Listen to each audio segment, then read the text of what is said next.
Vamos a ir a la palabra del Señor. Me imagino que todos y cada uno de ustedes están al tanto de que octubre para la fe cristiana evangélica es un mes especial, ¿sí? Octubre es el mes de la Reforma Protestante.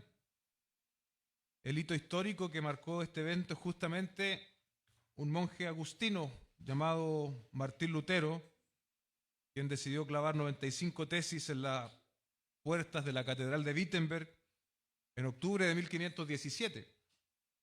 Posiblemente él mismo no entendía las consecuencias de dicho acto y muchos piensan incluso que la intención original de Lutero era más bien instalar una conversación académica en torno a lo que estaba sucediendo con las llamadas indulgencias.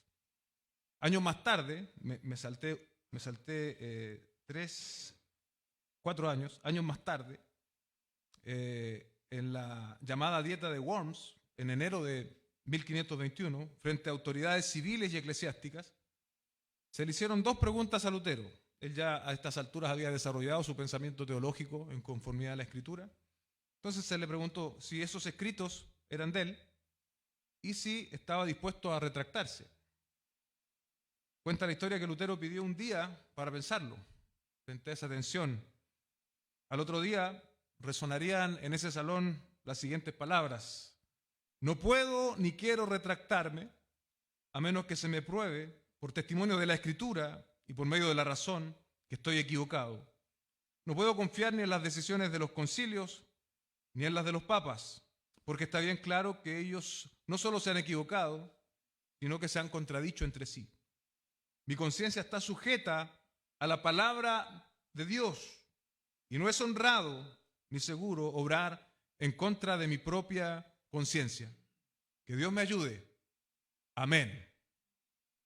Estas palabras pronunciadas así, en ese contexto, eran dignas de muerte, eran merecedoras de muerte, pero Dios había soberanamente orquestado otra situación para Lutero, quien finalmente muere casado con una ex monja y muere de viejo, nadie le quitó la vida.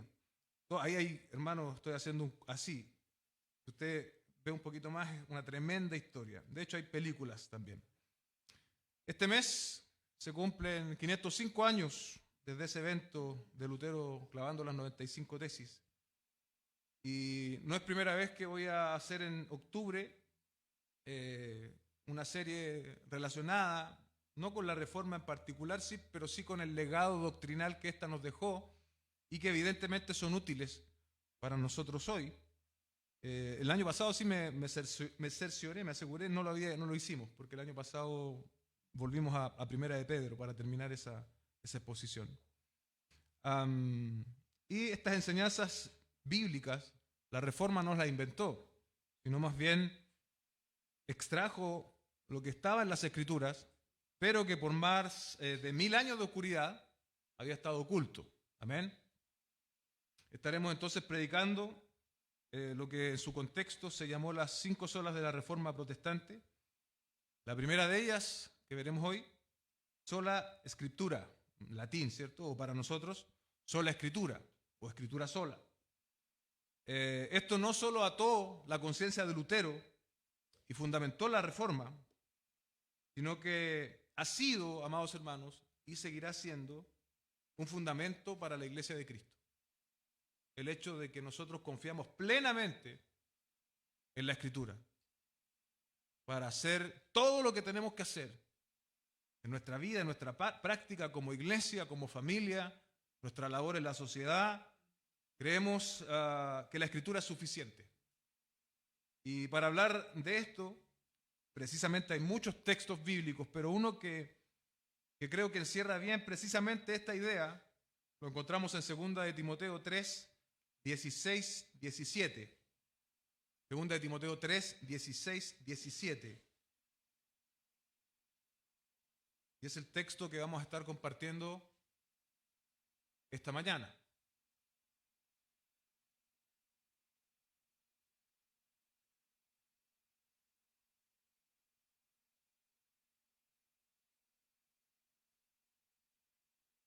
Vamos a dar lectura en el nombre del Señor.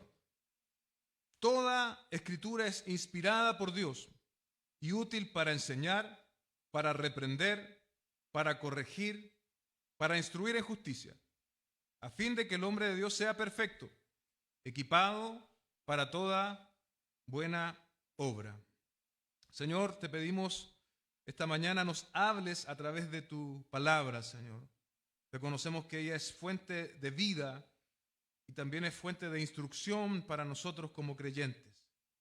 No levantamos o idolatramos figuras históricas que fueron importantes, pero sí reconocemos sus aportes, Señor, y sí te damos gracias por los hombres que a través de la historia tú has utilizado para traer a la luz tu palabra. Esta mañana, Señor, guíanos a través de este texto para llegar a una mejor comprensión de la naturaleza y los alcances de tu palabra.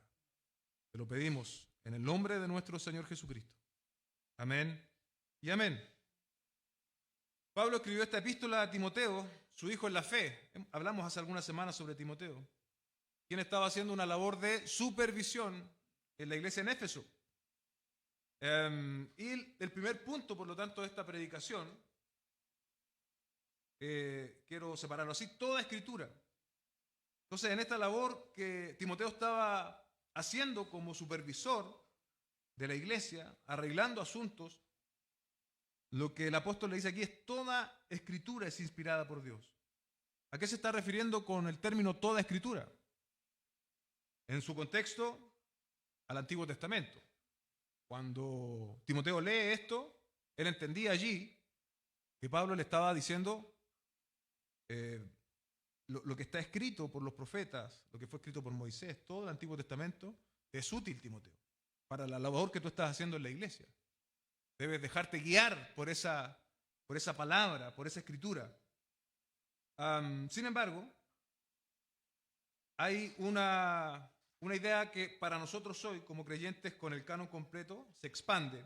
Pero incluso si leemos los versículos 14 y 15, esta idea de énfasis sobre el Antiguo Testamento queda aún más clara. Dice, tú, sin embargo, persiste en las cosas que has aprendido, de las cuales te convenciste, sabiendo de quiénes las has aprendido.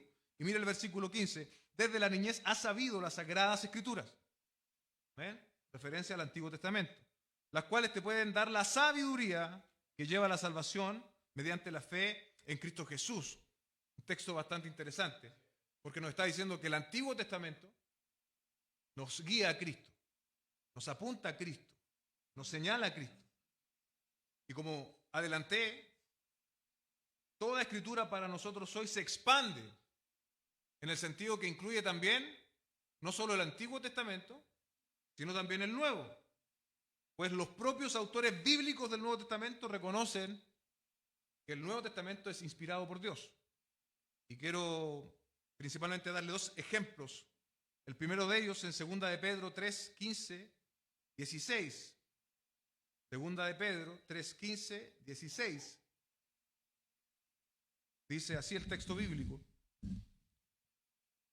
Consideren la paciencia de nuestro Señor como salvación, tal como les escribió también nuestro amado hermano Pablo, según la sabiduría que le fue dada. Asimismo, en todas sus cartas habla en ellas de esto, en las cuales hay algunas cosas difíciles de entender que los ignorantes e inestables tuercen.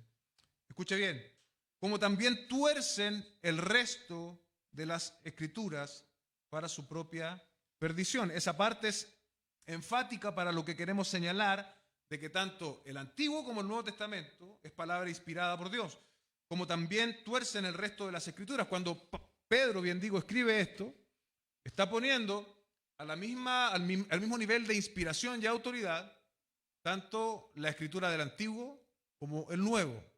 A eso se está refiriendo el apóstol Pedro. Está reconociendo que el apóstol Pablo había sido inspirado por Dios para escribir. Y está poniendo los escritos del apóstol Pablo a la misma altura de autoridad del Antiguo Testamento. Otro interesante versículo también en el Nuevo Testamento es uno que hace una combinación en el mismo versículo de una parte del Antiguo con una parte del Nuevo. Primera de Timoteo 5, 18. Primera de Timoteo 5, 18.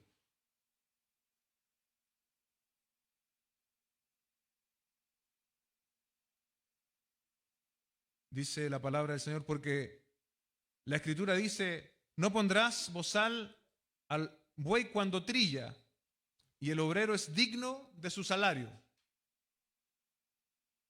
Notemos las palabras del inicio del texto, porque la Escritura dice, ¿sí? La Escritura dice, ahí se está reconociendo, en el primer caso, no pondrás bozal al buey cuando trilla, eso está citado en Deuteronomio 25:4. Y la segunda parte del versículo, el obrero es digno de su salario, está siendo citado en Lucas 10:7, reconociendo también tanto el Antiguo como el Nuevo Testamento como palabra de Dios, como escritura. Por lo tanto, amados hermanos, tanto el Nuevo como el Antiguo Testamento poseen la misma inspiración, emanan de la misma fuente. ¿Quién es? Dios. Dios es la fuente de la escritura. Por ello, amados hermanos, debemos librarnos del mal de Marción. ¿Cuántos han oído hablar de Marción? Fue un personaje que en la historia temprana de la iglesia reconocía solo como inspirados algunos escritos del apóstol Pablo, exceptuando los pastorales. Él decía que eso solamente era inspirado y que el Antiguo Testamento, los evangelios y el resto de las cartas no eran inspiradas. Y por supuesto desconocía el Antiguo. Hoy día quizás nadie llegaría a ese atrevimiento, por lo menos en nuestro contexto cristiano. Sin embargo, podemos oír con bastante relajo como algunos enseñan que el Dios del Antiguo Testamento es un Dios severo y el Dios del Nuevo Testamento es un Dios más bien lleno de amor. Eso recoge el espíritu marcionista, de Marción, de categorizar la escritura a conveniencia. Sin embargo, no somos nosotros quienes deben editar la escritura. No tenemos esa facultad, no tenemos esa autoridad. No podemos influenciarnos por los marcionistas contemporáneos que buscan versículos que encajen bien con su filosofía y con su concepto de Dios. Debemos someternos a la escritura porque toda la escritura, como dice nuestro primer punto, es inspirada por Dios. Una buena pregunta que creo que todos responderemos con afirmación. ¿Queremos madurar en la fe? Si tú y yo queremos madurar en la fe, toda escritura es necesaria. Toda escritura es necesaria. No solo de pan vivirá el hombre, le dijo nuestro Señor Jesucristo al mismísimo Satanás en el desierto, sino que de toda palabra que sale ¿de dónde? De la boca de Dios.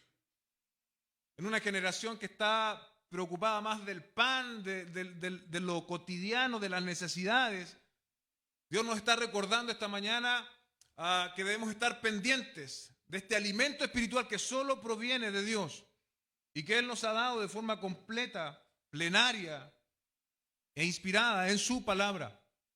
Si queremos madurar en la fe, si queremos crecer, si queremos estar aún firmes para el día malo, debemos estar alimentándonos con toda la escritura. El segundo punto que el mismo texto nos ofrece es que la escritura es inspirada. Amén. Nuestro texto nos dice de forma clara esta mañana, es inspirada por Dios, inspirada por Dios. Cuando hablamos de la palabra inspiración aquí, vale la pena mencionar la palabra griega, pues nos permite un mejor entendimiento. Esa palabra es theosneutos, un término original. Cuando hablo de un término original, por lo menos en lo que yo sé, es que nunca se había hablado en el griego koiné esta palabra. Es un término original del apóstol Pablo, inspirado por Dios. Ahora, ¿qué significa theosneutos?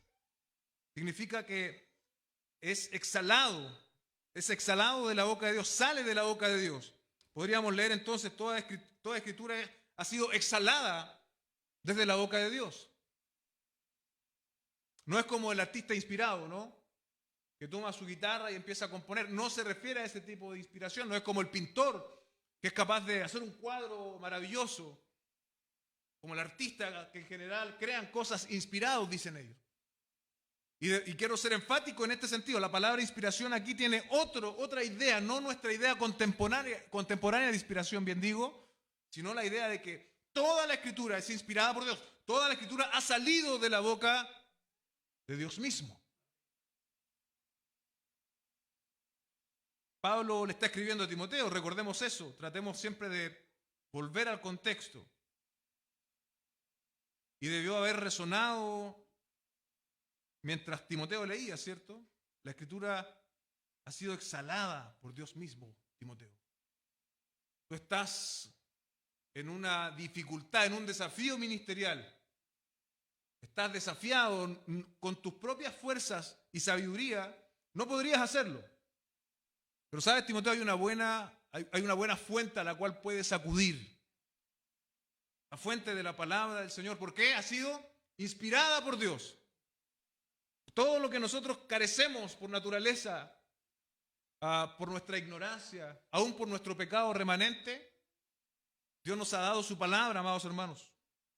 El salmista dice en 119, 160, la suma de tu palabra es verdad y eterna cada una de tus justas ordenanzas. La suma de tu palabra es verdad y eterna cada una de tus justas ordenanzas. Qué gran temor debió despertar en Timoteo esto, ¿no? No podía tomarse con relajo la Escritura. Ahora, no es lo más interesante a saber esta mañana, lo más interesante es qué provoca en nosotros la palabra del Señor. Este texto, hermanos, que hoy día nosotros tenemos en diferentes versiones, algunas incluso más fáciles de leer. Yo tengo 4 aquí en mi celular, gratis. Mi hija Grace me dice, quiero abrir la Biblia, papá. Ella sabe dónde están las Biblias en el celular y las abre. Tenemos, tal vez como nunca antes en la historia, la disponibilidad inmediata de la palabra del Señor. Ahora, ¿tenemos reverencia? ¿Tenemos temor a la palabra del Señor? ¿A esta inspiración? ¿A este material? Podría decir lo que ha salido de la boca de Dios.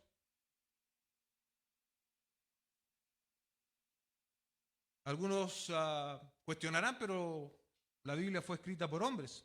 Y eso es claro. Es claro que fue escrita por hombres, pero inspirada por Dios mismo. Es un proceso de inspiración para nosotros no profundamente y exhaustivamente entendido. No lo vamos a poder esquematizar a la perfección. Pero sabemos que Dios no anuló las personalidades y experiencias de los escritores humanos, pero supervisó sobrenaturalmente lo que ellos iban a escribir. ¿Sí? Tiene entre ellos profetas, sabios, pescadores, médicos, pastores de ovejas. En un periodo de 1500 años, más de 40 autores. ¿Y sabe una de las cosas maravillosas de la Escritura?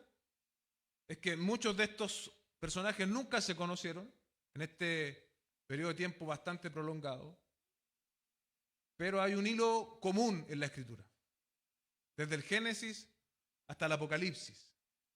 ¿Sí?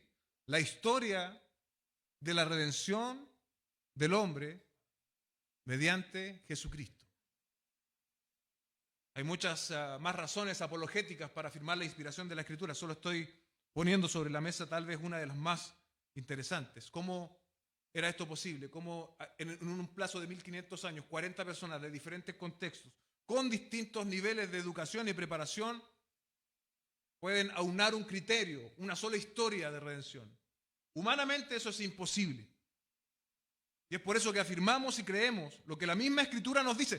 Toda la Escritura es inspirada por Dios, ha salido de la boca de Dios mismo.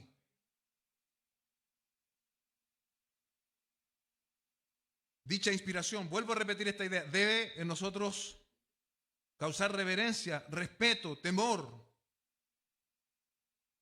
Somos capaces de invertir tiempo en conocimientos de alguna técnica, profesión, o incluso hobby. Hay gente que toma un hobby, a veces yo digo algo y lo toman como ley. Después me dicen, pastor, usted dijo esto. No, Son ejemplos, hermano. Un amigo me decía, yo estaba preparando mi viaje a Disney con mi familia. Ahora que te escuché en esa clase, no, pero es una ilustración. No pretendo atar su conciencia con ejemplos. Pero invertimos tiempo, ¿cómo no? Yo recuerdo mis épocas de estudiante, universitario especialmente. Recuerdo una vez que estudié tanto que me caí, hermano. No sé, que me desmayé, estaba tomando café, estudiando, y me parece que me paré y me caí. Se me apagó el computador, literalmente. Y el día siguiente, probablemente los que han estudiado les ha pasado, uno va así nomás, se va a rendir el examen. Aunque todos recomiendan que eso no se haga, uno lo hace igual. Pero con la escritura no tenemos este mismo énfasis. A lo mejor aquellos que dicen, no, yo nunca fui muy bueno para estudiar, pero en otras cosas sí te esfuerzas y no tienes problemas.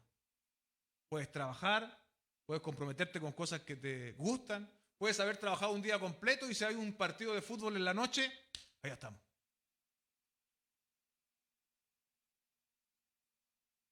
¿Se da cuenta? Porque cuando tenemos interés en algo,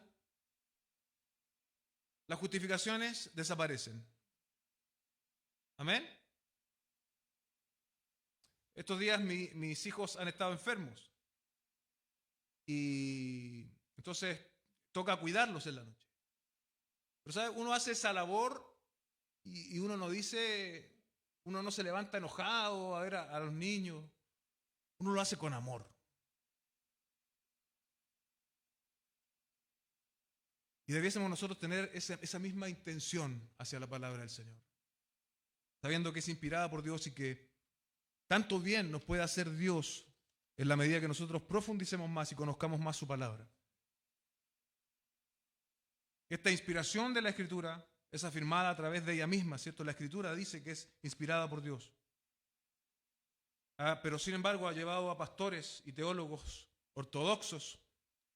Los ortodoxos son los que se ciñen a la sana doctrina. ¿Ok? En tiempos de la iglesia, durante todos los tiempos de la iglesia, afirmar que, por ejemplo, la Escritura es inerrante, la Escritura es infalible, la Escritura es suficiente, entre otras calificaciones teológicas. La inerrancia dice que en los manuscritos originales, el Nuevo Testamento y la Biblia en general, no tiene errores, pero de ningún tipo. Si la Biblia dice que el mar se abrió, iglesia, el mar se abrió. Y dice que ahí se hundieron los egipcios, allí se hundieron los egipcios. Si la Biblia dice que Lázaro resucitó después de tantos días muertos, algo imposible, ese hecho sucedió. Usted va a encontrar hoy día algo denominado teología liberal, que cuestiona todo lo milagroso y busca explicaciones lógicas para todos estos eventos milagrosos en la Escritura. Pero el gran problema es que si sacamos lo milagroso de la Escritura, estamos de nuevo actuando como Marción, y ese hecho de empezar nosotros a ponernos por sobre la Escritura, sin lugar a dudas, va a poner en cuestionamiento hasta nuestra propia salvación. No tenemos ese derecho. No tenemos esa calificación. Amada iglesia, escuche esto también es importante. Ojalá se lo pueda grabar si no lo ha escuchado antes. La Biblia es la palabra de Dios. No solo contiene la palabra de Dios, que es diferente. Es diferente que decir que la Biblia es la palabra de Dios a decir que la Biblia solo contiene la palabra de Dios. ¿Por qué? Cuando yo digo que la Biblia es la palabra de Dios, estoy señalando que desde el Génesis, en su primera palabra, hasta el final del Apocalipsis, es la palabra de Dios. Pero cuando digo que contiene, estoy diciendo que quizás hay partes que no son palabra de Dios. Hay partes que a mí no calzan con mi filosofía o pensamiento. Entonces esa no es palabra de Dios. Algunos dicen, lo que dice en relación con la salvación del hombre es palabra de Dios. Pero los eventos milagrosos, no, son relatos, son mitos, dicen ellos. La Biblia es la palabra de Dios y no solo contiene la palabra de Dios. Para subrayar, La Biblia, la Escritura es inspirada por Dios, theos neutos, exhalada por la boca de Dios mismo. El último punto de nuestro sermón de esta mañana es que la Escritura es útil. Amén. La Escritura es útil. El texto nos dice, y útil para enseñar, para reprender, para corregir, para instruir en justicia. Yo pensaba en esto. Dice, la palabra de Dios es útil. No sé si usted ha pensado en esto. Es útil. No es solamente un texto para meditar, para reflexionar. Tiene una utilidad práctica por diseño de Dios. Dios nunca ha hecho nada sin propósito, cuanto menos su palabra. Si nos ha dado su palabra, ciertamente esta tiene una utilidad que nos concierne. En los puntos anteriores habíamos hablado que la Escritura es útil, ¿cierto? Perdón, que la Escritura es inspirada, que toda la Escritura es inspirada. Eso tiene que ver con Dios mismo, ¿cierto? Relacionado con Dios mismo. Pero ahora, cuando la palabra dice, y útil para enseñar, reprender, corregir, para instruir en justicia, nos toca, nos atañe, nos está llamando a nosotros. En su labor, Timoteo no debía olvidar esto. Timoteo, haz iglesia, haz tu labor de supervisión, corrige. Haz todo lo que tengas que hacer, pero no lo hagas en tus términos. No lo hagas en tu propia sabiduría, no lo hagas con tu propia fuerza, no lo hagas con tu propia estrategia, sino que hazlo según la revelación que Dios te ha dado en la Escritura. Hoy día muchos tienen esta inclinación a la improvisación e incluso a adoptar dentro de la iglesia estrategias funcionales,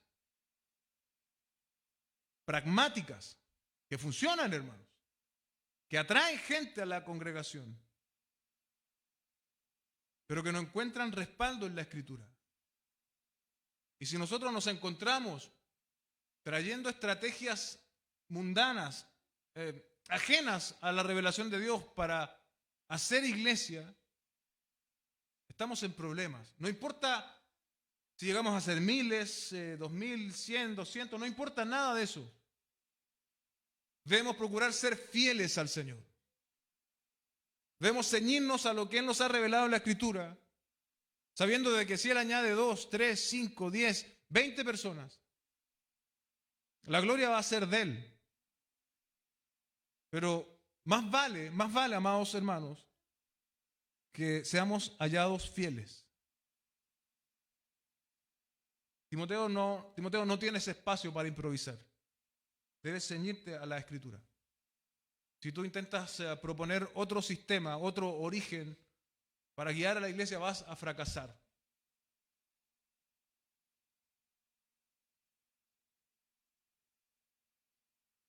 Brevemente quiero repasar lo que dice aquí, ¿no? Enseñar, reprender, corregir, instruir. Enseñar, dice, impartir conocimiento concerniente a la revelación de Cristo, dice Hendrickson. Impartir conocimiento concerniente a la revelación de Cristo. Esto se refiere, en términos más cercanos, al conocimiento teológico, doctrinal. ¿Cuál fue uno de los problemas de Lutero? Volviendo a nuestro ejemplo, a nuestro inicio, que muchas de las enseñanzas, por ejemplo, las indulgencias, no estaban en la palabra de Dios. Provenían de la tradición católica romana, quien señalaba que esa tradición tiene, incluso hasta el día de hoy, la misma autoridad que la Biblia.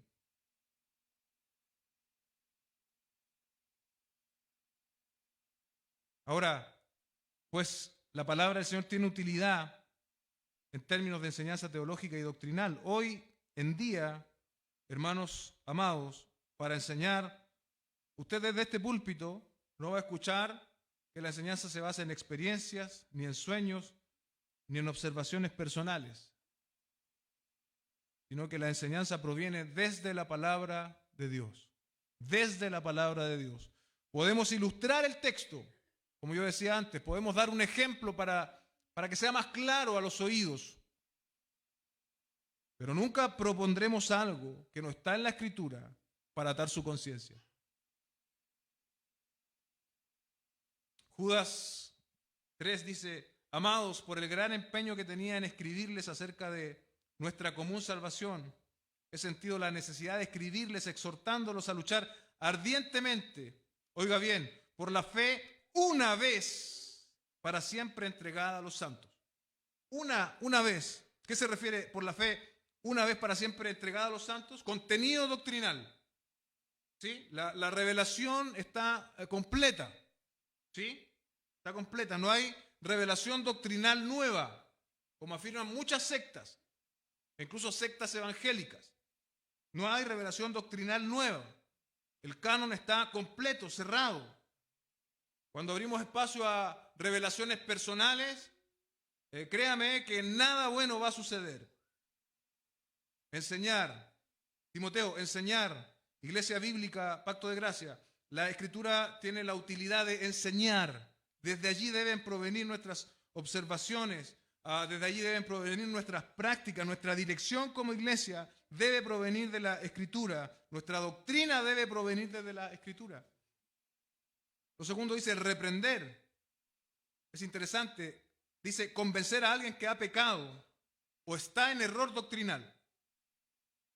Hebreos 4, 12 al 13 dice: amados, por el gran empeño que tenía en escribirles hacer... perdón, estoy repitiendo se me copió ahí 2 veces. Vamos acá a la Biblia.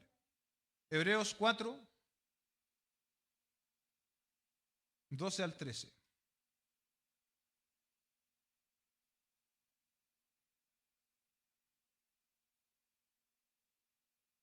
Hebreos 4, 12 al 13 dice lo siguiente: porque la palabra de Dios es viva y eficaz y más cortante que cualquier espada de 2 filos.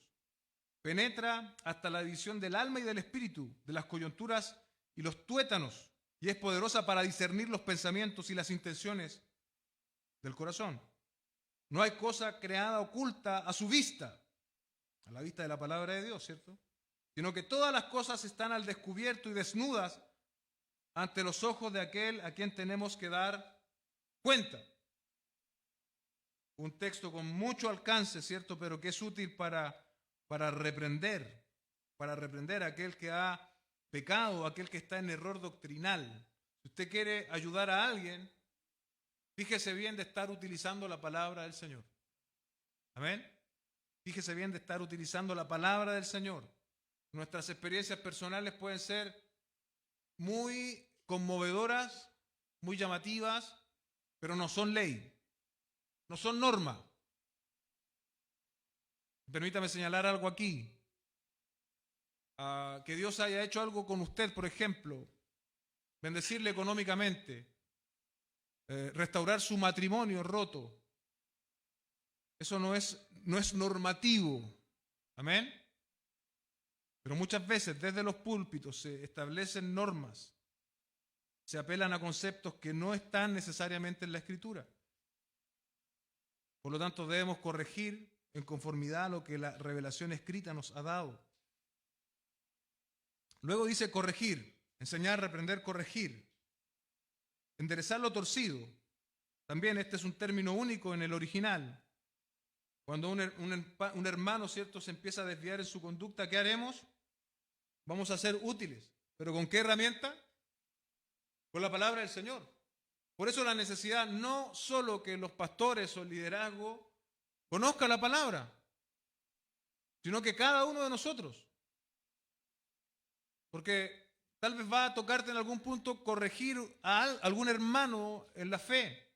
Y si tú no estás preparado, no vas a poder estar mandándole WhatsApp al hermano que sabe más o al pastor. Tienes que estar listo para poder hacerlo. Por último dice instruir. Instruir es educar echando mano de la disciplina necesaria, nos dice Hendriksen nuevamente. Esto hace referencia no tanto a lo que debemos evitar, sino más bien a lo que debemos hacer. Instruir. Es decir, es una expresión en términos positivos. Es otra utilidad más de la Escritura. Enseñar, reprender, corregir e instruir en justicia. La utilidad de la Escritura, iglesia, se manifiesta en estos 4 verbos, ¿cierto?, que yo acabo de mencionar. Por lo tanto, debe ser bastante amplio y exhaustivo, mucho más de lo que yo mencioné ahora. Porque mire lo que logran, mire lo que logra esta utilidad de la Escritura a través de estas 4 acciones. Verso 17, a fin de que el hombre sea perfecto, equipado para toda buena obra. El hombre de Dios es un término técnico que hace referencia a quien es llamado por Dios a predicar, en este contexto Timoteo, pero evidentemente encuentra aplicación en todos nosotros. No solo quienes hemos sido llamados a predicar, sino también hombres y mujeres que hemos sido llamados a anunciar la verdad del Evangelio. Perfecto es capaz de cumplir con el propósito que fue llamado. ¿Amén? Perfecto no es que no vamos a pecar, que vamos a ser impecables, porque ya estaríamos descalificados. Perfecto es que tú y yo vamos a poder cumplir con el llamado que Dios nos ha hecho. Sin lugar a dudas, Lutero, en este contexto y con este significado, fue un hombre perfecto, cumplió el propósito de su llamado. Timoteo también, Pablo también. Fueron hombres que creyeron al Señor y que le creyeron a su palabra. Colosenses 3:16 nos dice que la palabra de Cristo habite en abundancia en ustedes. En abundancia, no con escasez, hermanos. En abundancia. En abundancia. Con toda sabiduría, enseñándose y amonestándose unos a otros. Mire, qué buena esa dinámica, unos a otros. ¿Cuántos han tenido esas buenas conversaciones con hermanos de amonestaciones mutuas, de correcciones mutuas, sin ofenderse? Estamos aprendiendo, estamos madurando en la fe. Reconocemos que no lo sabemos todo y que si tú tienes algo que enseñarme respecto de la palabra, gloria a Dios por eso. Estamos siendo edificados constantemente. No solo a través del púlpito el día domingo, sino también a través de la iglesia el resto de la semana, hermanos. Amonestándose unos a otros con salmos, himnos, cánticos espirituales, cantando a Dios con acción de gracias en sus corazones. Debemos ser intencionales en saturarnos de la palabra del Señor y que, tal como dijo el mismo Lutero, nuestra conciencia esté cautiva de ella en todo lo que hacemos. Permítame leer una historia. Hace 425 años, en la Gran Bretaña, era un crimen poseer una Biblia en inglés. La prohibición fue quebrantada por unos cuantos hombres de Dios resueltos, que se dieron cuenta de la necesidad que tenía el pueblo de una Biblia que pudiera entender. Uno de los más destacados de estos héroes fue William Tyndale, a causa de su creencia de que cada labrador debe conocer la Escritura. Se vio obligado a abandonar Inglaterra, país al que nunca pudo volver. Exiliado a Europa, trabajó muchos años traduciendo la Biblia al inglés. Imprimió la primera edición del Nuevo Testamento en inglés en 1525 y con la ayuda de amigos logró introducir miles de ejemplares en Inglaterra, contrabandeando Biblia a los hermanos. Pero al final fue arrestado y puesto en prisión, incomunicado en una celda fría y oscura de Vilvoorde, Bélgica. Tardó poco en ser estrangulado y quemado en la hoguera. William Tyndale dio su vida para dar la Biblia a sus compatriotas en lengua vernácula. Sus últimas palabras fueron: oh Señor, abre los ojos del rey de Inglaterra. Es poco probable, amados hermanos, con esto ya estoy finalizando, pero no imposible, que nosotros lleguemos a estar frente a autoridades al estilo de Lutero o al estilo de Tyndale, ¿no? Y poner nuestras vidas a riesgo. No es imposible, pero es poco probable. Ahora, en una aplicación más cotidiana, ¿vamos a ser fieles al Señor y a su palabra? Con nuestras conversaciones con nuestros amigos, en nuestros negocios, ¿vamos a ser fieles al Señor en nuestros trabajos? ¿Vamos en nuestro contexto cotidiano a dar testimonio que nuestra mente está cautiva de la palabra del Señor?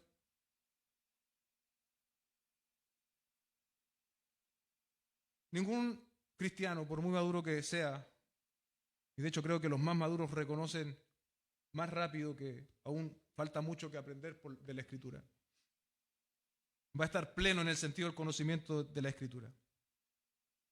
Pero no debemos conformarnos, hermanos. No debemos moldearnos con el viejo hombre, acostumbrarnos a las costumbres del viejo hombre. El viejo hombre no quiere que tú profundices en la Escritura.